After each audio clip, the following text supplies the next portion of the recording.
What's up, everyone? Hello, hello. Thanks for tuning in. We're going to be talking about co-creation. We're with Jessica Ann Welker. Thanks for joining us on the show. We really appreciate it. Thanks for having me. Jessica definitely does a lot of shows herself as well. You can follow her. We'll have some links in the bio for you to check out as well. So, we are at the Berkeley Marina right now. It's quite beautiful. It's really nice here. And we're going to be talking about co-creation because of a lot of reasons. One of them is that it's really important to figure out who thyself is, who I am, who you are, and find people to co-create with. You've done a lot of conversations on co-creation. I have done a lot of conversations on co-creation, and I love synchronicity. And the fact that Alan and I are standing here side by side right now in this moment, to me, is a manifestation of co-creation, of putting your desires and intentions out there into the universe, letting it go, going with the flow, seeing where it takes you, and it led us to this moment. So how can you not love that? Yeah, and there's this whole weird sort of culture with CULT, cult or culture, because it's very cult-like. There's very little people that are pushing. You were just pushing your cousin Jordan to question everything, question your surroundings, question your the way that people walk down the same conventional path that so many others do. What is your life path? And you were pushing that, and it's so important to have more people. Why does the conversation about someone that works in a retail or service industry position to just ask them, what would you rather be doing with your time? What job or skill are you going to retrain to with automation age coming? Why does that have to be a philosophical conversation? It's not. It's just because we label it that way. We label it as some like kooky weirdo conversation, and the normal one is, oh, how are you? Oh, you're good. Okay. So to know who we are and to be sovereign will help us attract other really sovereign beings for us to co-create different endeavors and projects into the world that bring utility, value, creativity. Yeah, I think that there's an interesting dynamic, especially for women. Something that I've experienced myself is that being told what to think, how to think, what to feel, what to believe, and not feeling so centered in myself and in my own belief system. So I was believing what these other men were telling me.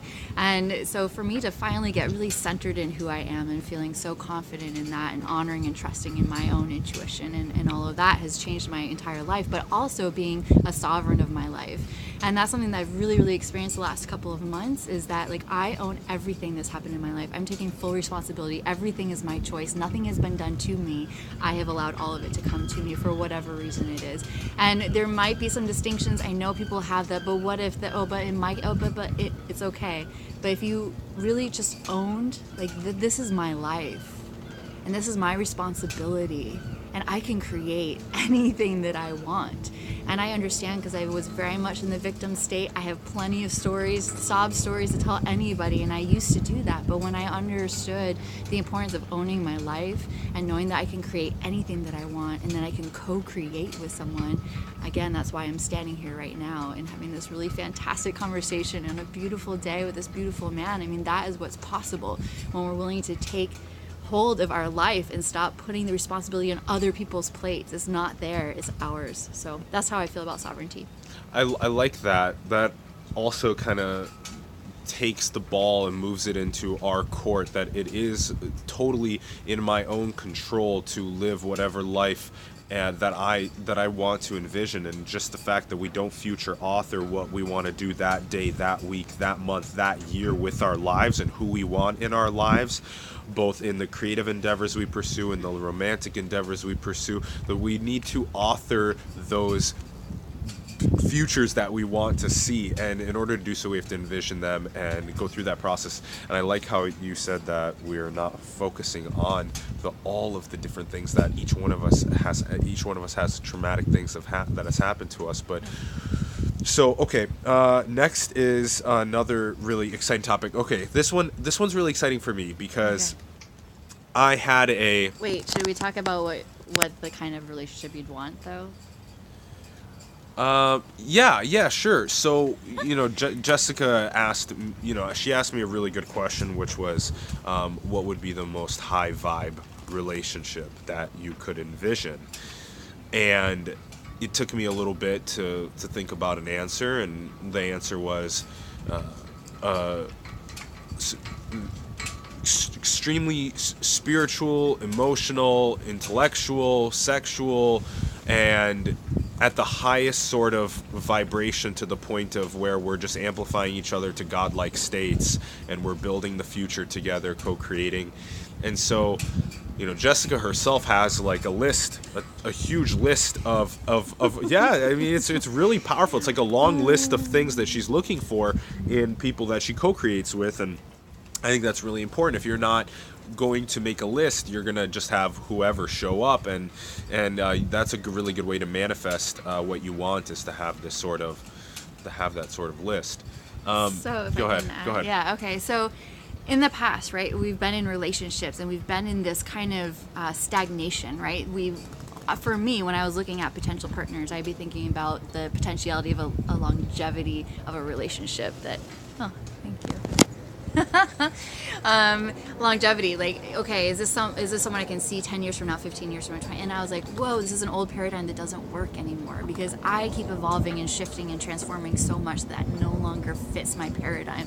So what is something that I can co-create with somebody that's never been done before, has never been existed? And that's something that I posed to Alan, like, what is the most high vibe, high consciousness relationship that you could create? And for me, it's about co-creation. It's about doing something together that lifts us up into a state of ecstasis, where we are at the highest level that we can, and then we blast each other to the next level and to the next level, and then we assess at that point, is this something where we continue to co-create, or have we reached our apex and we're ready to move forward with other new partners? So so it's totally different, and I love it, and I feel enlivened and motivated and inspired and excited, because it has a different feel, right? That it's like, we're not signing up for something that's like, okay, so we're going to date for 2 years, and then maybe this will happen, and maybe this, or maybe it won't, and da da da da. It's like, no, right now in this moment, this is how I'm feeling, and just going from that place. Yeah, this leads us into the story, and I thought this is a really interesting story, because it just happened recently, where I myself was very deeply believing in my ability to, oh yeah, I'm a total in the moment kind of guy, and I'm totally cool with just being in the moment. That's my thing. I love it when I'm with someone, and I don't have to worry about if tomorrow's going to happen with them, or the next week, or the next year, or whatever. But when I was with Jessica, I was very hesitant to endeavor into romantic endeavors with Jessica, because I was like, well, wait a second. Now I'm all concerned about whether or not this is going to last more than a day, that this is going to be a year, or whatever it may be. And Jessica was like, well, hold on a second, I thought you were more in the moment. And so it was really interesting that that we kind of recognized the fact that I was in that state, and I challenged myself to get out of that state into an ecstasis, a moment to moment ecstasis. And that was really powerful for me, because it shifted a lot of the way that I feel about things. And Jessica and I kind of had an interesting now way of perceiving each moment to moment together, rather than a need for some sort of 100% certainty with what the future is going to be like. And that's a really interesting way of perceiving the world. I like that a lot. And I like that we owned what was coming up for us. So we both have had triggers that, like, we've said, like, yeah, let's do this thing, this is really exciting, and then we get into this moment where something arises that gets triggered in us, a fear or something like that, which to me it means it's ready to be transcended. So for us to own it, acknowledge it, speak our truth, and then move forward in it is just amazing, because it's not staying underneath the surface, it's not building this tension, it's this ability to be radically honest and sharing what's coming up for us, owning it, that it's ours, and then moving forward.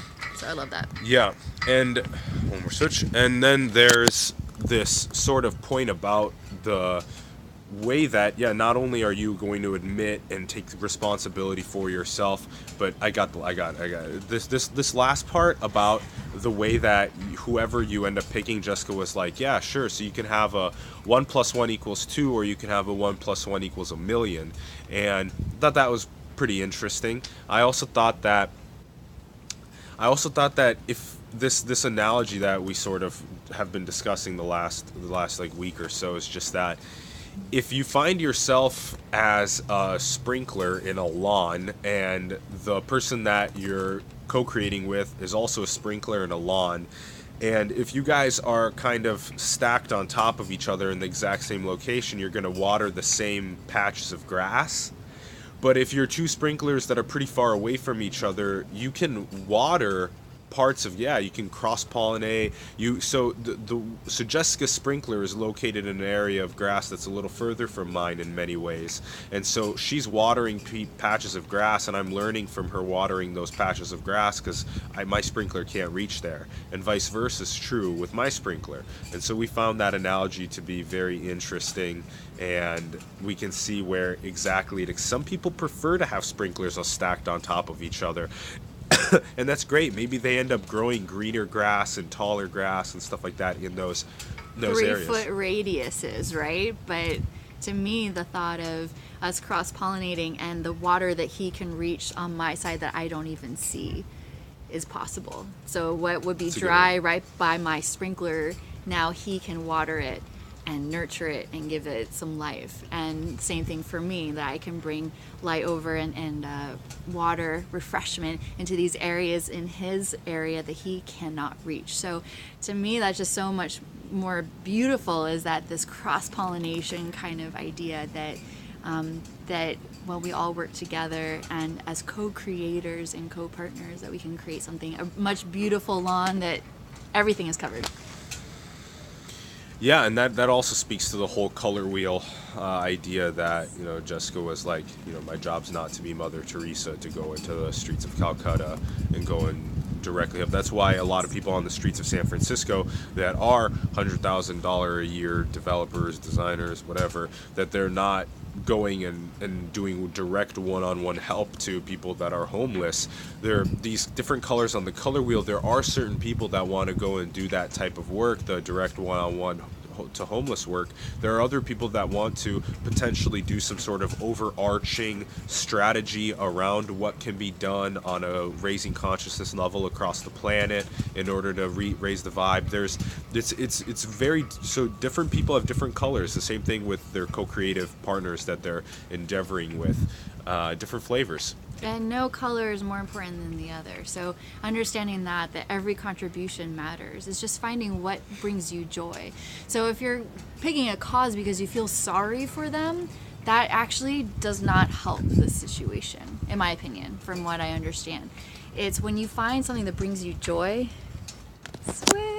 when you find something that brings you joy and lightens you up, that is making big change and big transformation in the world and focusing on that. And so for myself, I used to be overwhelmed because there's so many things to help, there's so many causes, there's so many people in need. Where do I even begin? And what I'm understanding is like my color is a different color, and I'm able to stay in that color, and it raises the vibration, and that's my contribution. So understanding that what brings you joy, what brings you life, what makes it feel so beautiful to be a part of, rather than feeling sorry for somebody or feeling bad for a situation, that doesn't change the dynamic. But it's all important. Every color is important. There's no one is more important than the other. We all have our cause. We all have our color. It also brings us back to that point about sovereignty at the very beginning. If you can be a sovereign being and really figure out what your mission, your purpose is on this planet, what your gift is and what you're giving away, if you can go through that process and figure it out, inspire young kids to figure it out fast, then we will figure out where you place on the color wheel, and we'll be a symphony together of notes, all 7.5 billion of us on this planet. All right, last thoughts, co-creation. Jessica wants to build a city that has the divine feminine energy roaring through it. Absolutely. I find that fascinating, and I'm very excited to help with that process. You want to tell us more about that? Yeah, the divine feminine's coming, everybody. So, and this is a different flavor, different vibe than feminism. This is a very, very different vibe. Explain the difference. Oh, that's putting me on the spot here. So divine feminine, I believe, is one that's loving, it's accepting, it's honoring everybody of everything that they're going through in their life. That there is nothing that is better than or less than, that everything is honored and available to people. In my experience of being able to channel a place where divine feminine comes from, they are joyful, they are happy, they are loving, they are grateful, they are wanting to heal, wanting to help people, and that is the vibe that I resonate with very, very much. And so I'm learning that what I resonate with, and we've got Marco Polo, which is a whole other great conversation to have. We'll co-create a video about Marco Polo, but what resonates for you, and understanding that something that resonates more deeply for you is actually tuning you into your soul. So to me, feminism, it has been a way of showing up, and it's had its purpose and it's had its place, and it has been meant to be what it is every step. And I'm there. I support women. I'm so much about women's empowerment. Likewise. And I see that the divine feminine is a different flavor. Likewise. And that's kind of my thought. It's a little start. We'll unpack that more in videos to come. We got a lot more to unpack, like we were talking about Marco Polo. There's so much more to unpack about these different analogies that we've been discussing and have been very profound. So this has been a bit on co-creation. It's been a lot of fun chatting. Jessica's going to be down in Ecuador for a while, and then she'll be back. So we're really excited to continue making cool content about things like co-creation. Again, remember, be sovereign. Go and figure out what your gift is to this world. Go and bring it to this world. Shatter through the fears and anxieties that we have. Take the risks. Go and be eccentric. Go and do your thing.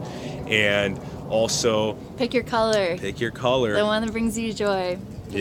Pick your color and go and make that impact on the world. Don't just consume this content, go and create. You guys know that. Go and build. After you watch this, go and write, go and make a video, go and start a company, go do your thing, go and build into the world. Thanks for tuning in. If you guys had a good time, show us some love with some comments below. Let us know your thoughts. Thanks for tuning in. Much love. Peace.